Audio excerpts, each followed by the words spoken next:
Hello dears. അപ്പോൾ ഇന്നത്തെ topic tray ഡ്രയറാണ്. ഏതൊരു ഡ്രൈയിങ് എക്യുപ്മെൻറ്റ്സ് എടുത്താലും അതിൻ്റെ അകത്ത് വരുന്ന മെയിൻ പാർട്ടാണ് ഒരു ഡ്രൈയിങ് ചേംബർ എന്ന് പറയുന്നത്. ഇവിടെ ആ ഫിഗറിൽ നോക്കിയാൽ തന്നെ അറിയാം, ഇവിടെ കാണുന്ന ആ ചേംബർ എന്ന് പറയുന്നത് it is A rectangular shaped one. അതുപോലെ തന്നെ ഇറ്റ് ഈസ് ഇൻസുലേറ്റഡ്. പിന്നെ ഈ ചേമ്പേഴ്സിൻ്റെ അകത്ത് കുറേ ട്രേസ് ഉണ്ട്. നമ്മൾ ഷെൽഫിലൊക്കെ അടുക്കിയൊക്കെ ഓരോ കാര്യങ്ങൾ അടുക്കി വയ്ക്കുമല്ലോ, അതേപോലെ ഇതിൻ്റെ അകത്തും കുറേ ട്രേസ് അവൈലബിൾ ആണ്. ട്രേസിൻ്റെ ഏരിയ എന്ന് പറയുമ്പോൾ 1.2 to 2.4 മീറ്റർ സ്ക്വയർ വരെ ഏരിയ ഉള്ള ട്രേസ് ഇതിൻ്റെ അകത്ത് വെക്കാൻ പറ്റും.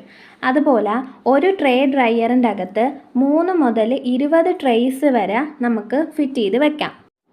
ഇനി ഇൻഡസ്ട്രീസിലൊക്കെ യൂസ് ചെയ്യുന്ന ട്രേ ഡ്രയർ ആണെന്നുണ്ടെങ്കിൽ അതിൻ്റെ അകത്ത് 20 അല്ല 20-ൽ കൂടുതൽ ട്രേസും വെക്കാനുള്ള സ്പേസ് ഉണ്ട്. ഈ ഒരു ട്രേയിലാണ് നമ്മൾ മെറ്റീരിയൽ ലോഡ് ചെയ്യുന്നത്. ഡ്രൈ ചെയ്യേണ്ട മെറ്റീരിയൽ എന്ന് പറയുമ്പം നല്ല മോയ്സ്ചർ കണ്ടൻ്റ് ഉള്ള വെറ്റായിട്ടുള്ള മെറ്റീരിയൽ ആയിരിക്കും. അപ്പോൾ വെറ്റായിട്ടുള്ള ഈ മെറ്റീരിയലിനെ നമ്മൾ ട്രേയിൽ ഫില്ല് ചെയ്യുന്നു. ട്രേ എടുത്ത് എങ്ങോട്ട് വയ്ക്കുന്നു? ഈ ഒരു സിലിണ്ടറിൻ്റെ അകത്ത് വയ്ക്കുന്നു. ട്രേസ് നമ്മൾ അടുക്കി വെക്കുമ്പോഴത്തേക്കും മുകളിലുള്ള ട്രേയും താഴെയുള്ള ട്രേയും തമ്മിൽ ഒരു 40 മില്ലിമീറ്റർ എങ്കിലും മിനിമം ഡിസ്റ്റൻസ് വേണം. ആ ഒരു ഡിസ്റ്റൻസ് കീപ്പ് ചെയ്തിട്ടാണ് അവിടെ ഹോളുകൾ ഉള്ളത്. അപ്പോൾ അങ്ങനെ വേണം ട്രേസ് വെക്കാനായിട്ട്. ചില ട്രേ ഡ്രയറിൻ്റെ കൺസ്ട്രക്ഷൻ എന്ന് പറയുമ്പോൾ ആ ഒരു ഹോളോ സിലിണ്ടറിൽ ഒരു ട്രക്ക് ഉണ്ടായിരിക്കും. ആ ട്രക്കിൽ നമ്മൾ ട്രേസ് മെറ്റീരിയൽ വെച്ച് വയ്ക്കും. ആ ട്രക്കിനെയാണ് നമ്മളെടുത്ത് ഈ ഒരു ചേമ്പറിൻ്റെ അകത്തോട്ട് വയ്ക്കുന്നത്. പിന്നെ ഇതിൻ്റെ അകത്ത് വരുന്ന പാർട്സാണ് heater, air inlet, air outlet, fan, screen എന്നൊക്കെ പറയുന്ന കുഞ്ഞു കുഞ്ഞു സാധനങ്ങൾ. ഹീറ്റർ എന്ന് പറഞ്ഞാൽ എന്തിനു വേണ്ടിയിട്ടാണ്? ഹീറ്റ് പ്രൊവൈഡ് ചെയ്യാൻ വേണ്ടിയിട്ടാണ്. ആ ഹീറ്റായിട്ട് എയറാണ് ഈ ഒരു ട്രേയിൽ കൂടെ പാസ് ചെയ്ത് പോകുന്നത്. അതിനു വേണ്ടി എയർ കൊടുക്കാൻ എയർ ഇൻലെറ്റ് ഉണ്ട്. അപ്പോൾ എയർ ഇൻലെറ്റ് ഉണ്ട്. ആ എയർ ഇൻലെറ്റിൽ കൂടെ പോകുന്ന എയർ ഹീറ്ററിൻ്റെ ഹീറ്റ് വഴി ഹീറ്റനായി എന്ത് ചെയ്യുന്നു? സർക്കുലേറ്റ് ചെയ്ത് ട്രേ ഫുള്ളായിട്ട് ഹീറ്റഡ് ആക്കുന്നു. എന്നിട്ട് അത് പുറത്തു പോകാൻ വേണ്ടി എയർ ഔട്ട്ലെറ്റ് ഉണ്ട്. ഈ ഒരു എയറിനെ അവിടെ ഫുൾ സർക്കുലേറ്റ് ചെയ്യാൻ വേണ്ടിയിട്ടാണ് ഫാൻ വെച്ചിട്ടുള്ളത്. ഈ എയർ ഫ്ലോ ചെയ്യുന്നു.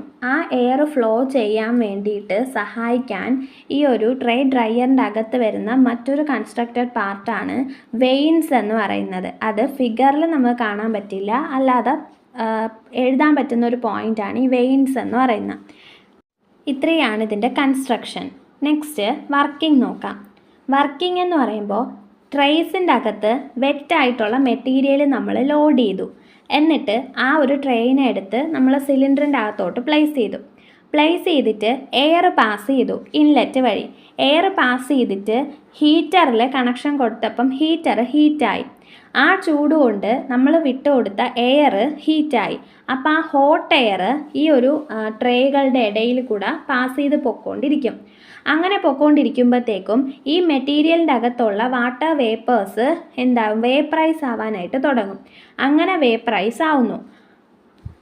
അങ്ങനെ സർഫസിലുള്ള വേപ്പേഴ്സ് എല്ലാം വേപ്പറൈസ് ആയി പോയി കഴിഞ്ഞിട്ട് ഇൻറ്റീരിയർ പാർട്ടിലുള്ള വേപ്പേഴ്സ് മുകളിലോട്ട് ഡിഫ്യൂസായി റീപ്ലേസ് ചെയ്ത് വന്നിരിക്കും. അത് വീണ്ടും ഈ ഹോട്ട് എയർ സർക്കുലേറ്റ് ചെയ്തുകൊണ്ടിരിക്കുമ്പം ആ ചൂടുകൊണ്ട് അതിങ്ങനെ മോയ്സ്ചർ പൊയ്ക്കൊണ്ടിരിക്കും. ഇതിൻ്റെ അകത്തോട്ട് കൊടുക്കുന്ന എയർ എന്ന് പറയുന്നത് 10 to 20% മാത്രമാണ്. അത്ര ഫ്രഷ് എയർ മാത്രമേ അതിൻ്റെ അകത്തോട്ട് പാസ് ചെയ്യുള്ളൂ. ബാക്കി അവിടെ ഫുൾ സർക്കുലേറ്റ് ഈ ഒരു പ്രോസസ്സ് ഫുൾ കണ്ടിന്യൂസ്ലി സർക്കുലേറ്റ് ചെയ്യുന്നത് ഹോട്ടായിട്ടുള്ള എയറാണ്. അത് റീസർക്കുലേറ്റ് ചെയ്യും. ഫാൻ ഉണ്ടെന്ന് പറഞ്ഞല്ലോ. അപ്പോൾ ആ ഫാൻ ഒരു തവണ സർക്കുലേറ്റ് ചെയ്ത എയറിനെ വീണ്ടും റീസർക്കുലേറ്റ് ചെയ്യാൻ വേണ്ടി സഹായിക്കും. അപ്പം 10 to 20% ഓഫ് എയർ മാത്രമേ നമ്മൾ ഫ്രഷ് ആയിട്ട് കൊടുക്കുന്നുള്ളൂ. അതുപോലെ ഈ എയർ മൂവ് ചെയ്യുന്നത് 2 to 5 മീറ്റർ/സെക്കൻഡ് വെലോസിറ്റിയിലാണ്. നെക്സ്റ്റ് ഇതിൻ്റെ അഡ്വാൻറ്റേജസും ഡിസഡ്വാൻറ്റേജസും യൂസസും നോക്കാം. അഡ്വാൻറ്റേജസ് എന്ന് പറയുമ്പം ഇത് മെറ്റീരിയൽസിനെ നമുക്ക് പ്രത്യേകിച്ച് ലോസസ് ഒന്നും ഇല്ലാതെ ഹാൻഡിൽ ചെയ്യാം. അതായത് മെറ്റീരിയൽ നമ്മളെടുത്ത അതേ മെറ്റീരിയൽ നമുക്ക് ആ ഒരു ക്വാണ്ടിറ്റി കിട്ടും. അല്ലാതെ അതൊന്നും ലോസ് ഒന്നും ഉണ്ടാവില്ല, അത് കളഞ്ഞു പോവുകയൊന്നുമില്ല. പിന്നെ പറയുന്നത് ടെമ്പറേച്ചർ നമുക്ക് അഡ്ജസ്റ്റ് ചെയ്ത് കൊടുക്കാനായിട്ട് പറ്റും. അതായത് ഈ തെർമോ സെൻസിറ്റീവ് ആയിട്ടുള്ള മെറ്റീരിയൽസൊക്കെ ഉണ്ട്. അപ്പം അവർക്കൊക്കെ കുറച്ച് ടെമ്പറേച്ചർ നമുക്ക് അഡ്ജസ്റ്റ് ചെയ്ത് കൊടുക്കാൻ പറ്റും. അതുപോലെ ഇതൊരു ബാച്ച് വൈസ് നടക്കുന്ന പ്രോസസ്സാണ്. അതായത് ഡ്രൈയിങ് നമ്മൾ നടത്തുന്നത് വെറൈറ്റി ഓഫ് മെറ്റീരിയൽസിലാണ്. അപ്പോൾ ഓരോന്നിൻ്റെയും ആവശ്യങ്ങൾ ഓരോന്നായിരിക്കും. അപ്പോൾ ഓരോന്നിനും പറ്റിയ തരത്തിൽ ഇപ്പം ടെമ്പറേച്ചർ നമ്മൾ പറഞ്ഞു, അതേപോലെ ഓരോ കണ്ടീഷൻസും നമുക്ക് കൊടുക്കാനായിട്ട് പറ്റും.